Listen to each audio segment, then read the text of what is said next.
अलंकापुरी पुण्यभूमी पवित्र तेथे नांदतो ज्ञानराजा सुखा महापुण्यराशी नमस्कार माझा श्री सद्गुरु ज्ञानेश्वर पुंडलिकावर विठ्ठल श्री ज्ञानदेव तुकाराम पंढरीनाथ भगवान माऊली ज्ञानेश्वर महाराज जगद्गुरु श्री संत तुकाराम महाराज सब संतन की जय अपने अपने माता पिता की जय। कैवल्याचा पुतळा प्रगटला भूतळा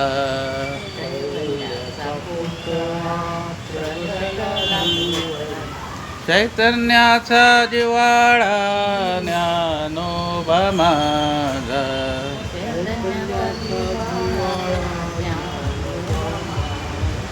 साधकांचा माय बाप दरुशने हरे ताप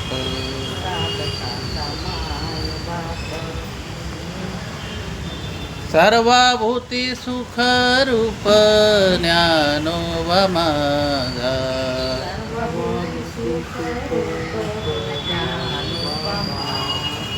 ज्ञानी आमचा शिरोमणी वंद्य जो का पूजस्थानी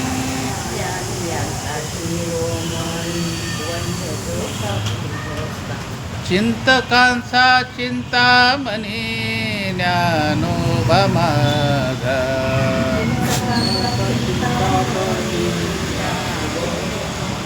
सालविली जड भिंती हरली सांग याची भ्रांती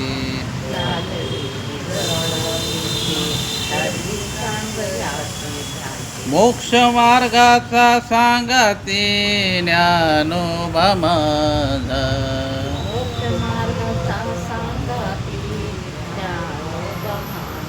रेड्या मुखी वेद बोलविला गर्वद्विजांचा हरविला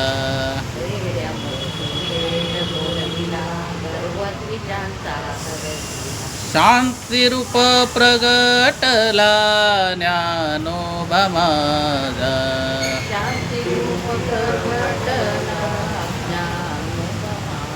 ब्रह्म साम्राज्य दीपिका वर्णियेली गीतेची टीका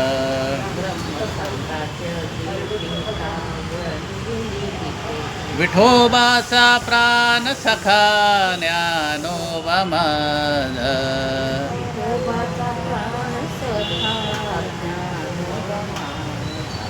गुरु सेवे लागी जाण शरण एका जनार्दन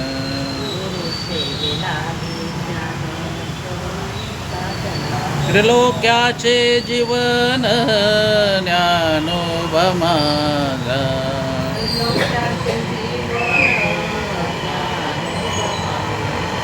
साधकांचा माय बाप दरुशने हरे ताप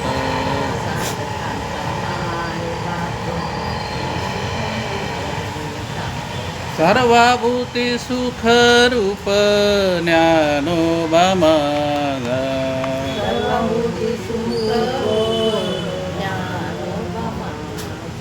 ज्ञानोबा माझा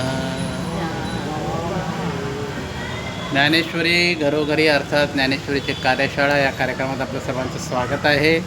आज आहे आपला सेशन असं आहे की चौथा अध्याय आणि चौथा श्लोक सगळ्यांना मिळालं का बघा। चौथा अध्याय आणि चौथा श्लोक। तर आज आहे 11 ऑगस्ट आहे की नाही साहेब, 11 ऑगस्ट 2026। त्याचा दिनविशेष असा आहे की आज जागतिक कन्या दिन आहे, कन्यादान दिन आहे, जागतिक कन्यादान दिन आहे। त्याच्यानंतर आहे ना भारताचे माजी राष्ट्रपती व्ही गिरी यांचा जन्मदिवस आहे, म्हणजे 11 ऑगस्ट 1894 त्यांचा जन्मदिवस। त्याच्यानंतर भारतातले पहिले निवडणूक आयुक्त पहिले त्यांचं नाव आहे सुकुमार सेन, यांचा सुद्धा जन्मदिवस आहे। 1899 सालचा त्याचा जन्म होता। त्याच्यानंतर एक महत्त्वाची गोष्ट आहे, भारताचे अर्थतज्ञ सी.डी. देशमुख हे ना 1943 साली RBIचे गव्हर्नर झाले, पहिले भारतीय गव्हर्नर 1943 साली. आता सध्याचे गव्हर्नर कोण आहे तुम्हाला माहिती आहे? हां बरोबर, संजय मल्होत्रा. कोण आहे? संजय मल्होत्रा.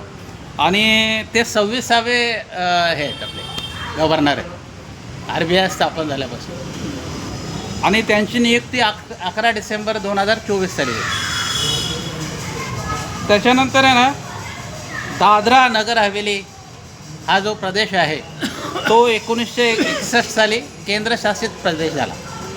आणि गुजरातमध्ये ह्याच दिवशी मोरवी येथील मच्छू धरण हे फुटलं आणि हजारो माणसं त्याच्यामध्ये मरण पावलं.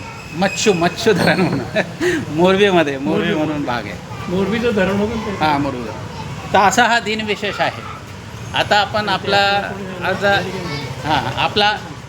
आपला आता जो श्लोक आहे 4था अध्यायातला 4था श्लोक तो काढा सगळ्यांनी.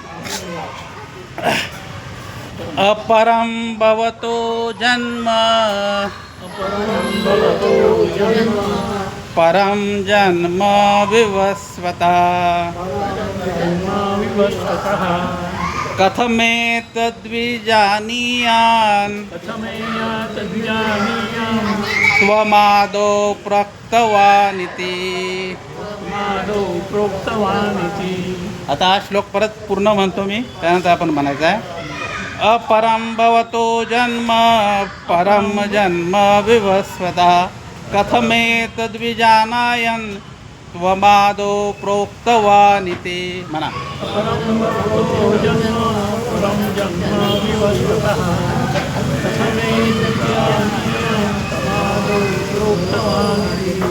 ह्या श्लोकामध्ये अर्जुनाचा प्रश्न आहे आणि ह्या चौथ्या अध्यायामध्ये एकमेव श्लोक आहे अर्जुनाचा.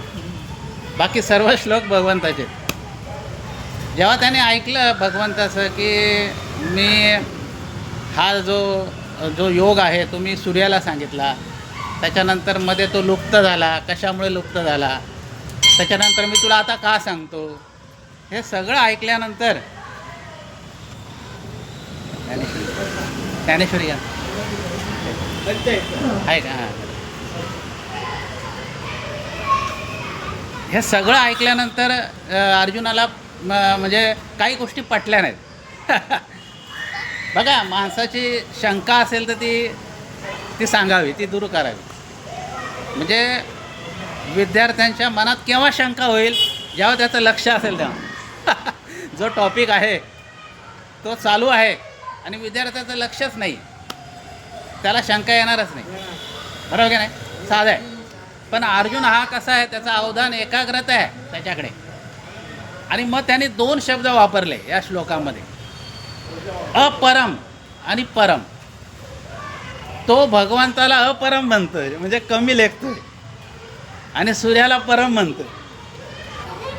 तो असं म्हणतोय की हा जर का कल्पाच्या अगोदरचं तू सांगतोय. आणि काय होतं माहिती आहे का, आता एखादी गोष्ट आपण समवयस्क असू तर आपल्याला पटते ती, परंतु मी तुम्हाला आता 1900ची गोष्ट सांगतोय तर ती नाही पटणार तुम्हाला. मग तुम्ही काय म्हणाल की आम्हाला पुरावे द्या, आहे की नाही? साहजिकच आहे. जेव्हा कल्पाची गोष्ट तो सांगतो भगवंत सांगतात, तेव्हा त्या अर्जुनाला ते पटत नाही. आणि अर्जुन अजून भगवंत आहे तो हे मानायला तयार नाही. बघा, एक म्हणजे आताशी 4था अध्याय चालला आहे. जेव्हा विश्वरूप दर्शन दाखवतो तेव्हा तो म्हणतो की बाबा तू काय साधारण माणूस नाही. पण आता तो भगवंत मानायला तयार नाही त्याला. आणि असं म्हणतात ना की अजूनही तो श्रीकृष्णाला देहधारी मनुष्य समजतो, अजून तो त्याला भगवंत समजत नाही. त्याच्यानंतर पुढे असं आहे की कल्प हा शब्द वापरला त्याने. कल्प पूर्वी सांगितले तू, तुम्हाला माहिती आहे, एक कल्प म्हणजे 4.32 अब्ज मानवी वर्ष होता एक कल्प म्हणजे कालगणना मी मागे पण तुम्हाला सांगितली होती. त्याच्यानंतर सध्याच्या आपण जे कल्प आहे ना, 28व्या महायुगात आपण वावरतो. युगे 28 विठेवर उभा आहे की नाही. तर 28व्या महायुगात आपण वावरतोय आणि सध्या 3 युग पूर्ण झालेली आहेत आणि 4थं युग चालू आहे. पूर्ण कुठली झाले? सत्ययुग, त्रेतायुग आणि द्वापारयुग. आणि आता सध्या कलियुग चालू झालं. आता एक कलियुग आहे ना, असं म्हणतात की 18 फेब्रुवारी 3102 इसवी सन पूर्व रोजी सुरू झालं. म्हणजे जेव्हा परीक्षित राजावर बसला तेव्हा ते कलियुग सुरू झालं. आणि असं म्हणतात की महाभारतीय युद्ध झाल्यानंतर 36 वर्षांनी कलियुग सुरू झालं. म्हणजे जेव्हा श्रीकृष्णाने देह ठेवला आपला, त्यानंतर कलियुग सुरू झालेलं आहे. आत्तापर्यंत कलियुगाची ना 4,12,000 वर्ष म्हणजे टोटल आहेत त्याची. आणि त्यापैकी थोडेच वर्ष अजून झालेली आहेत. अजून भरपूर वर्ष कलियुगाची बाकी आहेत. त्याच्यानंतर आता आपण आता सध्या आहे ना श्वेत वराह कल्पामध्ये वावरत आहे. श्वेत वराह कल्प जेव्हा सुरू झाला ना, तेव्हा ब्रह्मदेवाचं 91 वर्ष सुरू झालं. आता सध्या जो ब्रह्मदेव आहे त्याचं वय 51 वर्ष आहे. अजून त्याला म्हणजे 100 वर्षाचं आयुष्य आहे. पण त्याचे दिवस वेगळे आणि आपले दिवस वेगळे. आता असं म्हणतात की एका दिवसात बघा ब्रह्मदेवाच्या एका दिवसामध्ये 71 युगे होऊन जातात. हां, आणि ना 14 मन्वंतर होतात. कोणाच्या?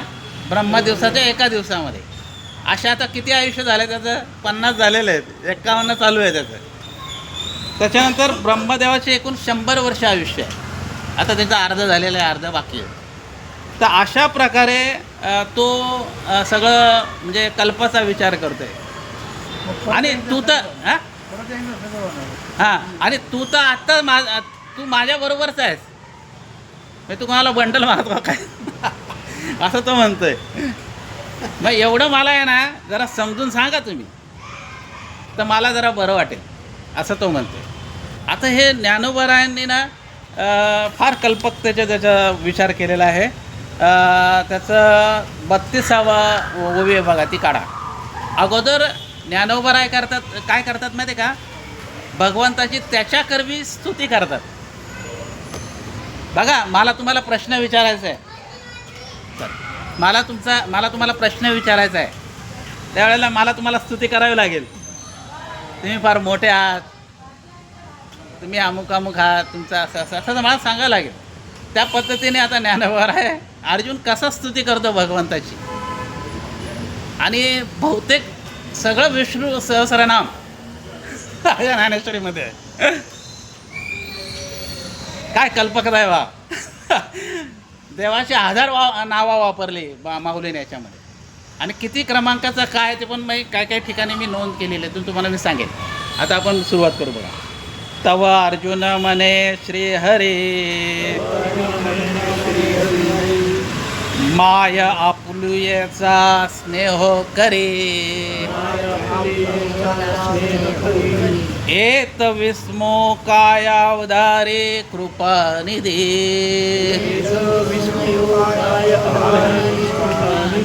आता इथे 2 विशेषणं वापरलेत भगवंताला अर्जुनाने. एक म्हणतात तू श्रीहरी आहेस. श्रीहरी हे ना 654 नाव आहे विष्णू सहस्रनामामध्ये. आणि कृपानिधी आहेस तू. कृपानिधीचं असं नाव नाही आहे, म्हणजे निधीचा खजिना आहेस तू.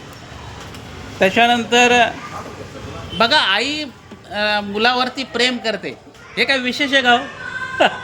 आईचा स्वभाव आहे तसा तुझा स्वभाव आहे आमच्यावर प्रेम करायचं. आम्ही जरी तुझ्यावर प्रेम नाही केलं, पण तुझा स्वभाव आमच्यावर प्रेम करायचा आहे. त्याच्यामुळे हे विशेष काय नाही, तुझं प्रेम आमच्यावर आहे ते.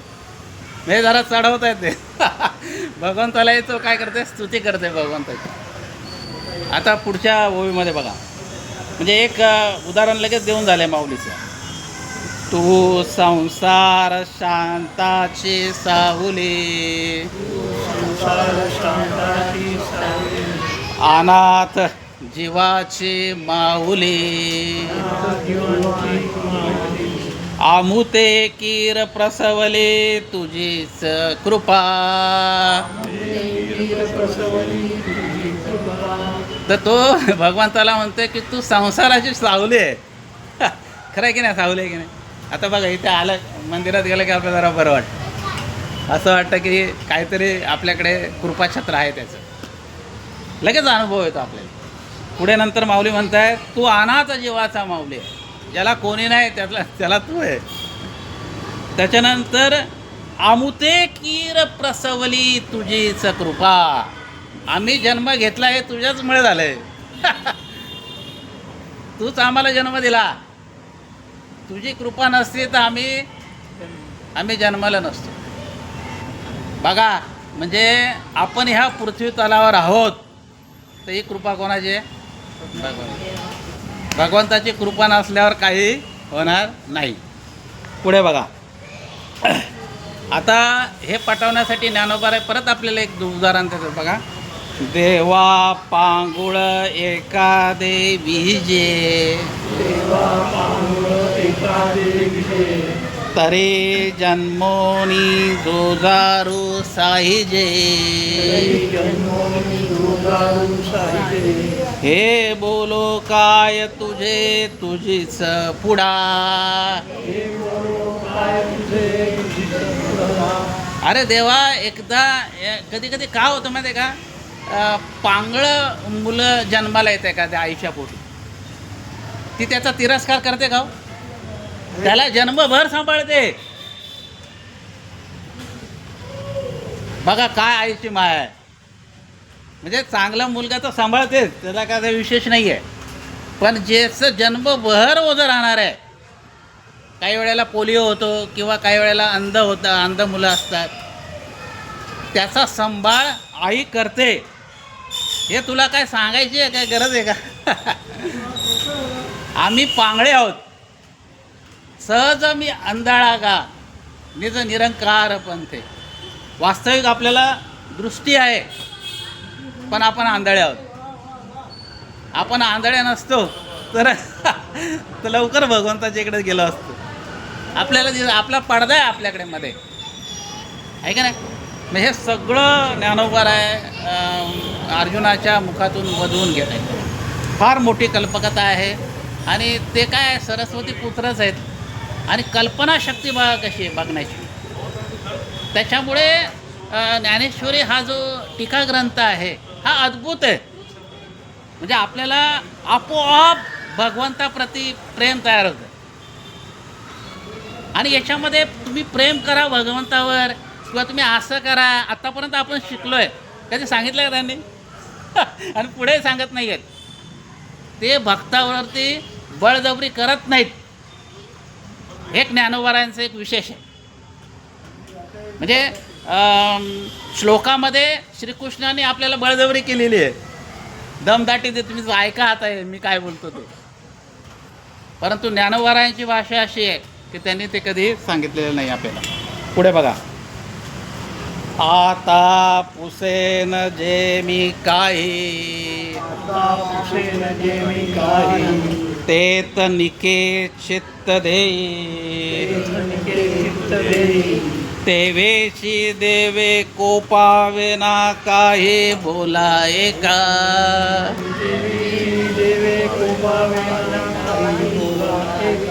म्हणजे 3 ओवीमध्ये भगवंताची प्रशंसा करतोय अर्जुन.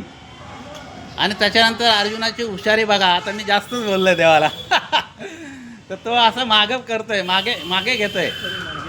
काय मागे घेतोय बघा. आता तो काय म्हणतोय, आता पुसेने मी जे काही, आता मी तुम्हाला जे काही सांगेन तेच निके चित्त देई. म्हणजे तिथं तुम्ही लक्ष द्या. कोणाला सांगतोय? गुरुलाच सांगतोय.